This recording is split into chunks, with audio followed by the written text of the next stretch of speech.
Children's Fiction Prize and the Los Angeles Times Book Award. His novel, Here Lies Arthur, set in southwest Britain in 500 AD and exposing the darker side of Camelot, won the Carnegie Medal. Last month, Animated Exeter, one of the leading animation festivals in the UK, got together with Extreme Imagination, a festival of writing for and by young people, resulting in a week-long festival. Running through it was a story especially written by Philip, the Exeter Riddle, which culminated in a performance which by all accounts was pretty spectacular. Philip, now a Devon resident, was at the first Chagford Literary Festival last weekend, and I'm very pleased to say is with us now. Good morning to you, Philip. Good morning, hello. Lovely to have these festivals springing up around Devon. How did it go, the first one? Well, Chagford seemed to go very, very well. Chagword, I should say, is its official title. I was only there for my one event on Saturday afternoon, but that was packed out and sold out, and I gather all of the events sold out, which I think is something that probably doesn't happen at every festival. No. Usually there's a few empty seats, but here every single event sold out, and understandably so, because they had a fantastic lineup and it was very well organised, and it was a lovely little festival. It was great. I hope there'll be more, though I suspect the people who organised it are busy relaxing and saying never again at the moment. No, they always... I hope they can be persuaded. Yeah, as soon as they finish, in my experience, they're already, the eye is already on the following year, and I think they're great to have festivals for you authors to meet people and to see what people firsthand want to know, because they come up and they always ask the most surprising questions. Yes, it's a great way of meeting readers and potential readers, I guess, and other authors as well. That's another function of them, because it's quite a lonely life sitting writing stories in your own little office, and to get out and meet other people doing similar things is always quite good and inspiring. Now, the Exeter Riddles. I read this last night. I absolutely loved this book, Philip. I don't know what it says about me, but I always seem to enjoy young people's books more than books that are written for my age group. And I think there's a sort of there's a clarity, there's an honesty. And they don't try too hard, children's books, to make you impressed. No, that's the thing. You can't hang about in a children's book. You have to tell a story. I think you can do pretty much anything in a children's book. You can sort of enjoy using wonderful language, and you can explore all sorts of themes and stuff. But you have to have a story. If the story stops for a moment, the children will probably lose interest. And I think that's something that adult fiction doesn't always have. You quite often you'll read an adult novel and it's kind of just about the language or about the the landscape or something, and that's all right in an adult book, but it doesn't have that kind of it doesn't have to have that story drawing you through. No, and I don't think it gives... A lot of adult books don't give you the chance to fill in with your imagination. They describe the scene incredibly well, tell you what everybody's thinking and their emotions, and really that's all you're seeing. Whereas with children's books, you're seeing so much more. Well, I wouldn't want to be too harsh on adult books, because I read lots of them, and many of them are very good and inspirational. But yes, of course. But yes, I seem to be quite happy writing for children and young people. Really, that seems to be where my imagination lives. Yes. It works incredibly well. Now, we played the riddle in, and of course, when I first heard about the Exeter Riddles, I thought, it's going to be a book on historical riddles about, the area. Well, I was so wrong. Would you like to explain the story to us? Well, I should probably explain how it came to be written first, if that's all right, because it's kind of connected, really. I was commissioned by the Animated Exeter Festival to write a story that could then be used as a basis for other things, for a game around the town, and for schools to do animation projects.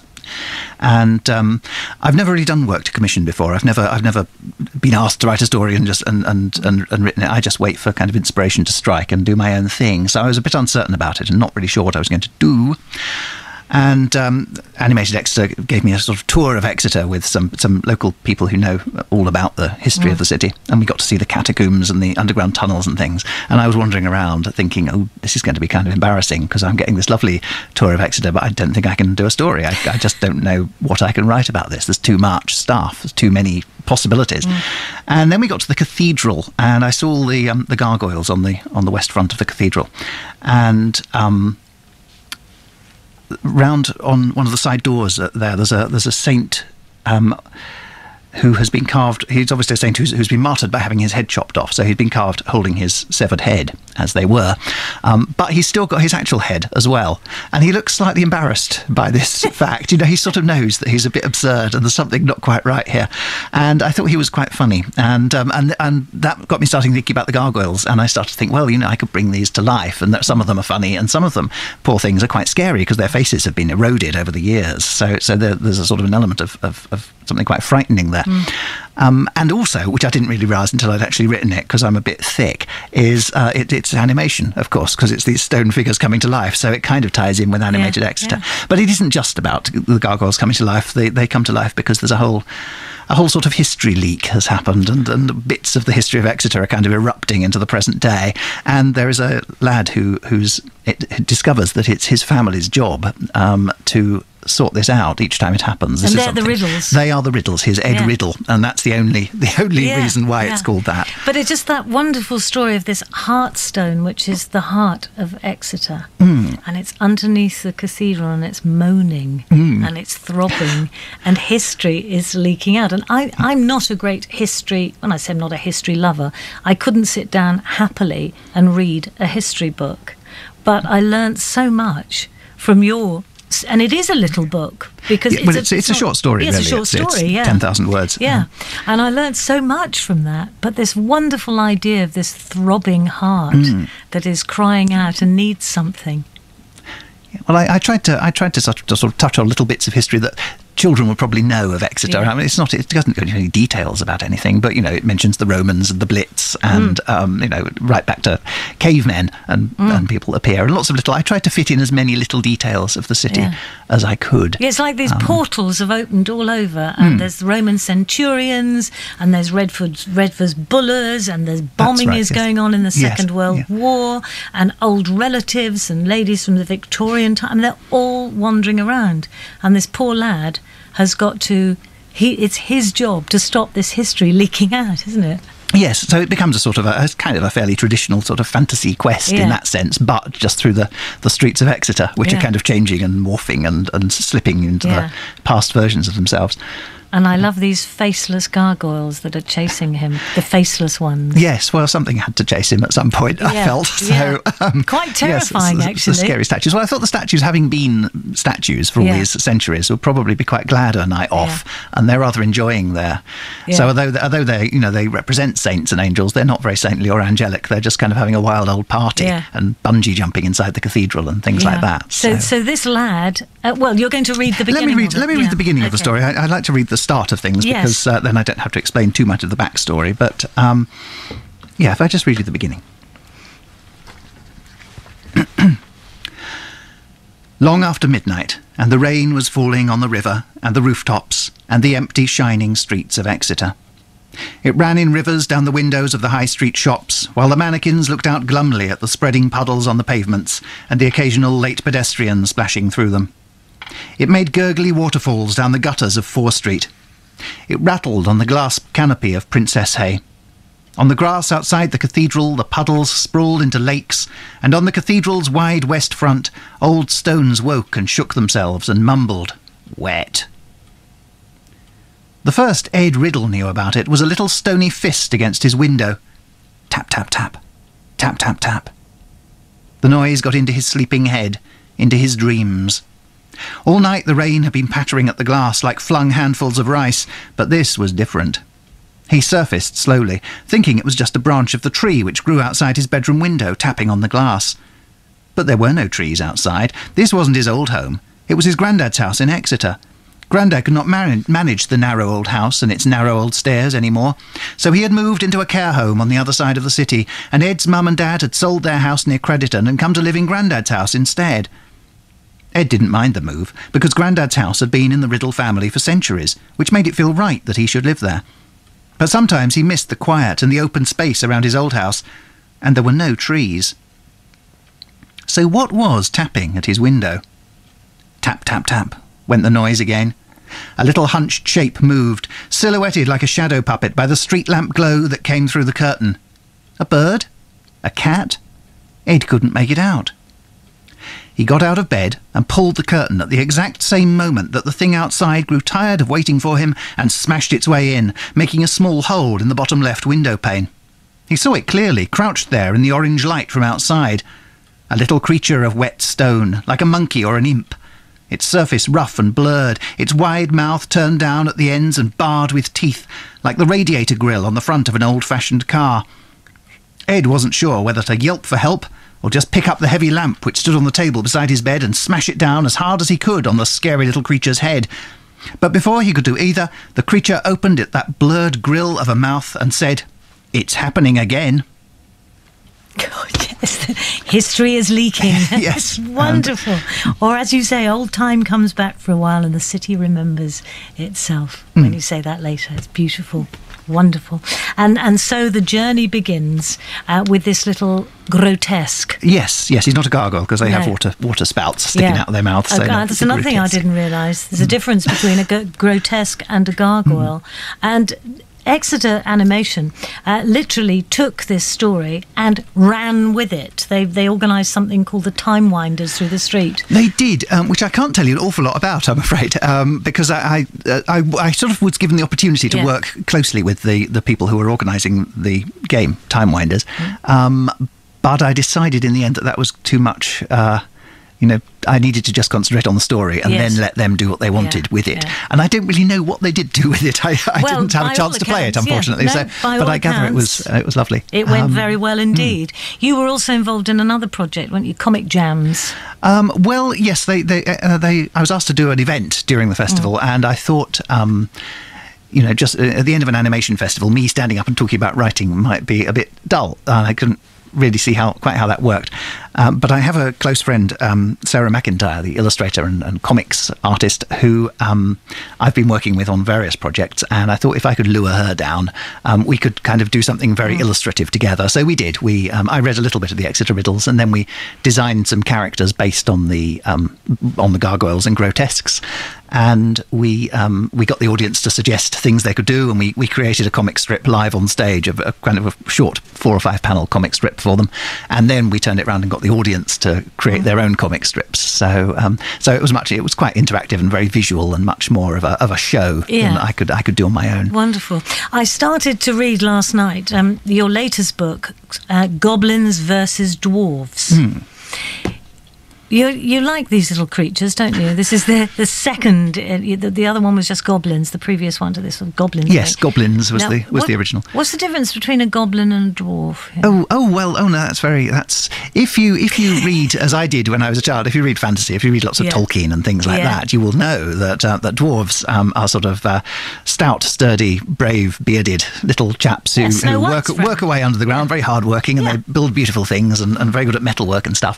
Whereas goblins are hideous and evil and vile and want only to destroy things and be beastly and brutal to people. And that was really where the idea for Goblins, the first book, came from, was this thing of why are the goblins always bad? I kind of wanted to do a fantasy story from the goblins' point of view. So the goblins in my book are kind of all right, really. They're quite kind of rude and boisterous, they smell a bit, and they're not very nice in any way. But we kind of hopefully sympathise with them. And the hero of Goblins is a goblin who's a little bit brighter than the rest and sets off and has adventures of his own. And he's got a friend who's a human. Yes, he befriends a human what do we call adventurer.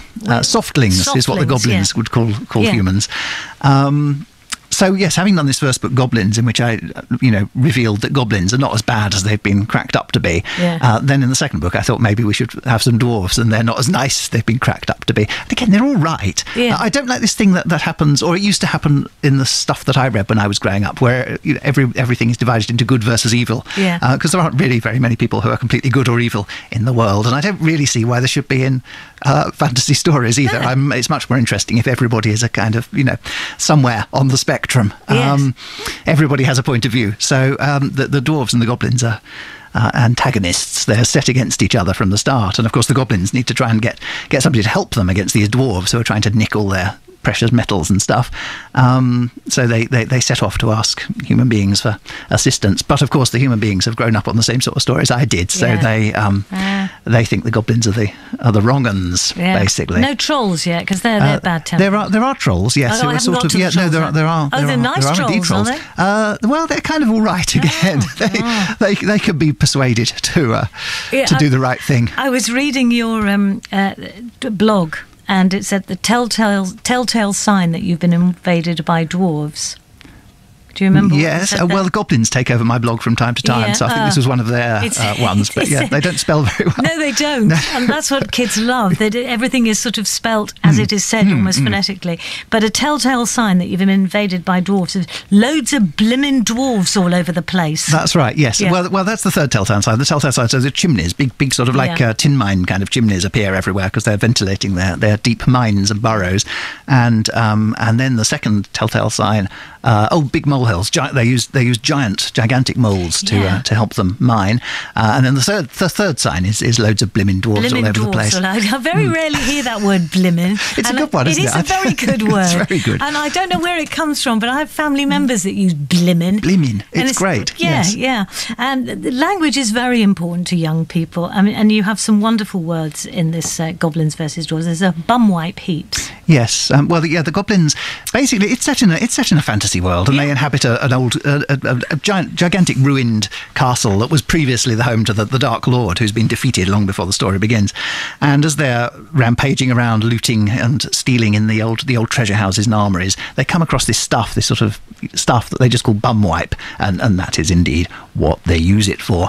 But it's books, basically. They don't realise this, but it is books. Their word for books is bumwipe, and Scarpa, the hero, is the goblin who kind of takes a bit more of an interest in this than the others, and teaches himself to read, and this is how his adventures begin. Basically, he gets a bit too clever for his own good and is thrown out by his goblin tribe. There's, funnily enough, there was a piece I just said to you in the Telegraph today. Philip Pullman, the children's author, says we need stories for children. They are absolutely vital. And when being asked about darker elements and traditional fairy tales, he joked, "The bloodthirstier the better. Little scoundrels, give 'em something good." So I guess you would agree with that wholeheartedly. I suppose so, yes. I mean, yes, people do say that children love being scared, and thinking back, I don't think I did particularly. I think I was quite uneasy about being scared. I was very wary of things that I thought were going to be too scary for me as a small child. But I think I was probably quite unusual in that. Most of them seem to love it. I mean, my son certainly, because my own experience really of children is of myself as a child, and then as he's grown up, I've been kind of trying to shield him from things that I thought would be too frightening. But he's fine with all of it, really. He just takes it all in his stride.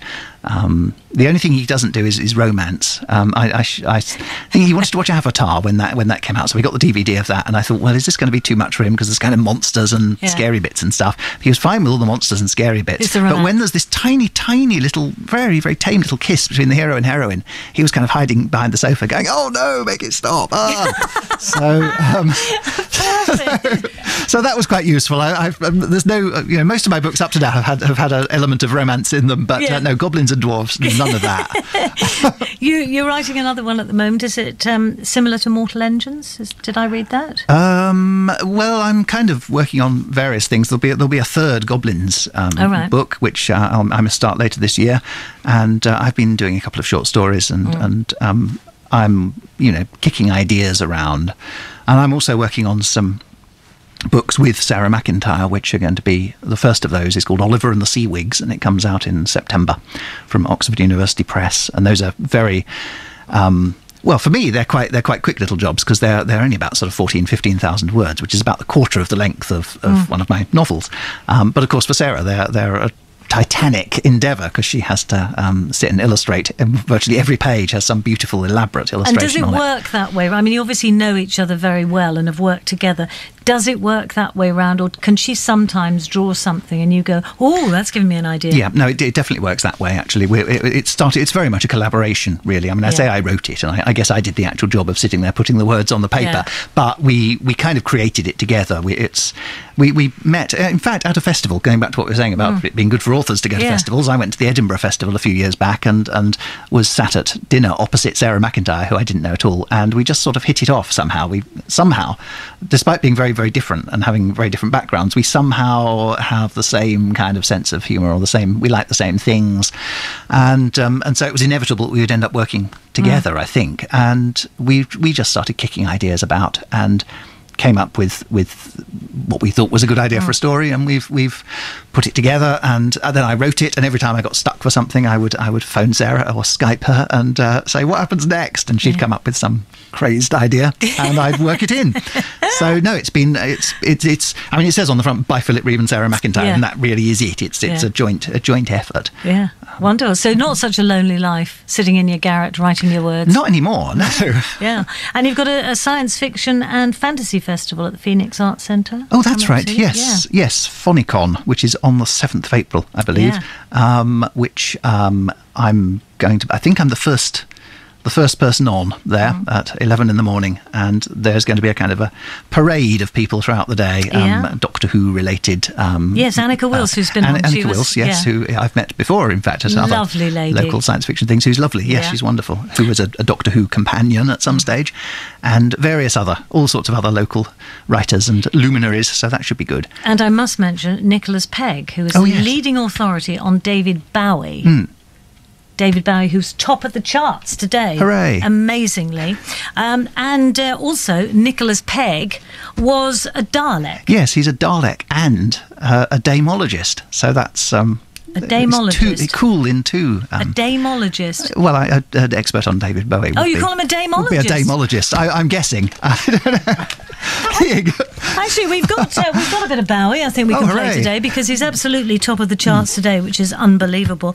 But I wish. I mean, the Exeter Riddle is self-contained, and absolutely self-contained, and there's no follow on. I don't think so. No, I mean, who knows? It might spark some other idea in my head at some stage. But I quite like the idea of it being small and self-contained. Yes. And I ought to mention, in fact, that you can't go on Amazon or anything and find the Exeter Riddles. It's a very limited edition, and it's available at Exeter Waterstones, but not really anywhere else. I know, because we've had people ring in this morning and say, "Where can I get hold of it?" Well, Exeter Waterstones is the place, and I think the Cathedral Shop also has some copies. Excellent, good, lovely to talk to you, Philip. Thank you so much for coming in. Thank you. And I'm getting through my Goblins versus Dwarves, which is available in all good bookshops, and you can get it now. Thank you very much, Philip. Thank you.